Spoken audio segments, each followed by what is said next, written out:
കോൺഗ്രസ് അതീവമായ വിജയപ്രതീക്ഷ നൽകിയ അല്ലെങ്കിൽ വിജയിക്കുമെന്ന് ഒട്ടുമിക്ക പാർട്ടികൾക്കും നേതാക്കന്മാർക്കും പ്രവർത്തകർക്കും എന്തിനേറെ വോട്ടർമാർക്ക് വരെ അറിയാവുന്ന ഒരു സ്ഥാനാർത്ഥിയായിരുന്നു പ്രിയങ്ക ഗാന്ധി.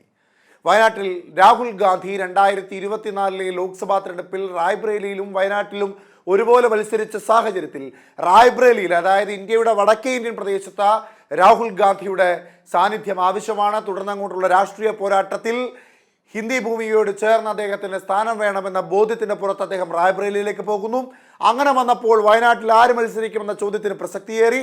കേരളക്കരയെ രാഹുൽ ഗാന്ധി വഞ്ചിച്ചു എന്ന ആരോപണവുമായി ഇടതുപക്ഷവും BJPയും രംഗത്തിറങ്ങിയപ്പോഴാണ് രാഹുൽ ഗാന്ധിയുടെയും KC വേണുഗോപാലിൻ്റെയും രാഷ്ട്രീയ തന്ത്രപരമായ നീക്കത്തിൻ്റെ ഭാഗമായി പ്രിയങ്ക ഗാന്ധിയെ സ്ഥാനാർത്ഥിയാക്കുന്നത്.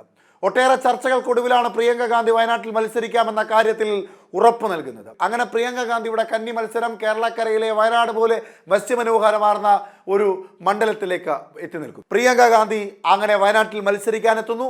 4 ലക്ഷത്തിലേറെ മൃഗീയ ഭൂരിപക്ഷത്തോടുകൂടി പ്രിയങ്ക ഗാന്ധി വയനാട്ടിൽ മത്സരിക്കുന്നു.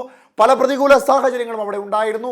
കോൺഗ്രസിനെ സംബന്ധിച്ച രാഹുൽ ഗാന്ധിക്ക് ലഭിച്ചതിനേക്കാൾ കൂടുതൽ ഭൂരിപക്ഷം നേടിക്കൊടുക്കുക എന്ന ഉദ്ദേശത്തോടു കൂടിയായിരുന്നു MP മാരടക്കം പല പ്രമുഖ കോൺഗ്രസ് നേതാക്കന്മാരും വയനാട്ടിൽ സജീവമായി പ്രവർത്തിച്ചത്.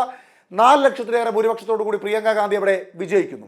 അവിടെ നിരവധി പ്രശ്നങ്ങൾ ചൂണ്ടിക്കാട്ടിക്കൊണ്ട് മറ്റ് പാർട്ടിക്കാരെ ഒന്നും അങ്ങനെ താറടിക്കാതെ വയനാടിൻ്റെ പ്രശ്നങ്ങൾ ചൂണ്ടിക്കാട്ടിക്കൊണ്ടുള്ള പ്രചരണമായിരുന്നു പ്രിയങ്ക ഗാന്ധി മുൻപോട്ട് വെച്ചത്. അതിൽ വന്യമൃഗങ്ങൾ കാരണം ജനങ്ങൾ ബുദ്ധിമുട്ടുന്ന വിഷയമുണ്ടായിരുന്നു, കർഷകരുടെ പ്രശ്നമുണ്ടായിരുന്നു, ടൂറിസവുമായി ബന്ധപ്പെട്ട വിഷയങ്ങളുണ്ടായിരുന്നു.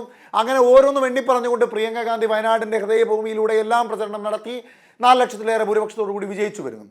മാനന്തവാടിയും സുൽത്താൻ ബത്തേരിയും കൽപ്പറ്റയും തിരുവമ്പാടിയും ഏറനാടും നിലമ്പൂരും വണ്ടൂരും ചേരുന്ന വയനാട് ലോക്സഭാ മണ്ഡലത്തിൽ പ്രിയങ്ക ഗാന്ധി വിജയിച്ച പ്രവർത്തനങ്ങൾ ആരംഭിച്ച പാർലമെന്റിനുള്ളിലും പുറത്തും സജീവമായ രാഷ്ട്രീയ പ്രവർത്തനങ്ങളും പ്രതിപക്ഷ പാർട്ടിയിലെ ഏറ്റവും പ്രധാനപ്പെട്ട നേതാവ് എന്ന ബോധ്യത്തോടുകൂടി സർക്കാരിനെതിരെ രൂക്ഷമായ വിമർശനങ്ങൾ ഉയർത്തി മുൻപോട്ട് പോകുന്ന സാഹചര്യത്തിൽ ഇപ്പോൾ പ്രിയങ്ക ഗാന്ധിക്ക് ഒരു തിരിച്ചടി ലഭിക്കുവാൻ സാധ്യത ഉണ്ടാകുന്ന തരത്തിലേക്കൊരു നീക്കം BJPയുടെ ഭാഗത്തു നിന്നുണ്ടായിട്ടുണ്ട്.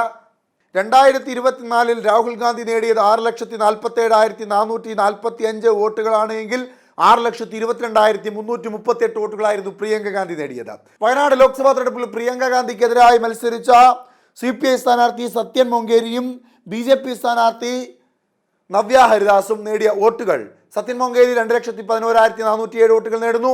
നവ്യ ഹരിദാസ് 1,09,939 വോട്ടുകൾ നേടുന്നു. പ്രിയങ്ക ഗാന്ധി ആകട്ടെ 6,22,338 വോട്ടുകൾ നേടുന്നു.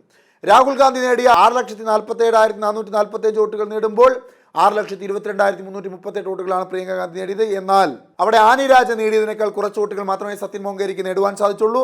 BJP സ്ഥാനാർത്ഥി K സുരേന്ദ്രൻ നേടിയതിനേക്കാൾ കുറച്ച് വോട്ടുകൾ മാത്രമേ അവിടെ നവ്യ ഹരിദാസിന് നേടുവാൻ സാധിച്ചുള്ളൂ. എന്നാൽ ഇപ്പോൾ നവ്യ ഹരിദാസ് പ്രിയങ്ക ഗാന്ധിയുടെ വിജയത്തെ റദ്ദാക്കണമെന്ന് ആവശ്യപ്പെട്ടുകൊണ്ട് പ്രിയങ്ക ഗാന്ധിയുടെ MP സ്ഥാനം തെറിപ്പിക്കാൻ വേണ്ടിയുള്ള തന്ത്രപരമായ നീക്കത്തിന് തുടക്കം കുറിച്ചിരിക്കുകയാണ്. പ്രിയങ്ക ഗാന്ധി തെരഞ്ഞെടുപ്പിൽ മത്സരിച്ച സമയത്ത് അവർ നൽകിയ സ്വത്തുവിവര കണക്കുകൾ ശരിയല്ല എന്ന് പറഞ്ഞുകൊണ്ട് നവ്യ ഹരിദാസ് ഇപ്പോൾ ഹൈക്കോടതിക്ക് ഹർജി സമർപ്പിച്ചിരിക്കുകയാണ്. ആ ഹർജിയിൽ നവ്യ ഹരിദാസ് ഉന്നയിച്ച ഏറ്റവും പ്രധാനപ്പെട്ട കാര്യം പ്രിയങ്ക ഗാന്ധി തെരഞ്ഞെടുപ്പ് സമയത്ത് കാട്ടിയ സ്വത്തുവിവരം ശരിയല്ല എന്നുള്ളതാണ്. ഈ വാദം തെരഞ്ഞെടുപ്പിന്റെ ആദ്യഘട്ടത്തിൽ ഇടതുപക്ഷവും BJPയും ഒക്കെ മുൻപോട്ട് വെച്ചിരുന്നു.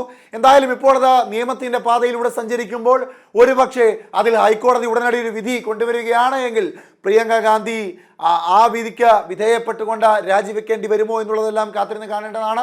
ഇനി അതല്ല, നവ്യ ഹരിദാസ് ഒരു വലിയ പരാജയത്തിന് തൊട്ടു പിന്നാലെ ഇത്തരത്തിലൊരു ആവശ്യവുമായി കോടതിയെ സമീപിച്ചതിൻ്റെ പിന്നിലെ പ്രധാന കാരണം എന്നുള്ളതും എന്താണ് എന്നുള്ളതും കണ്ടറിയേണ്ടതായിട്ടുണ്ട്.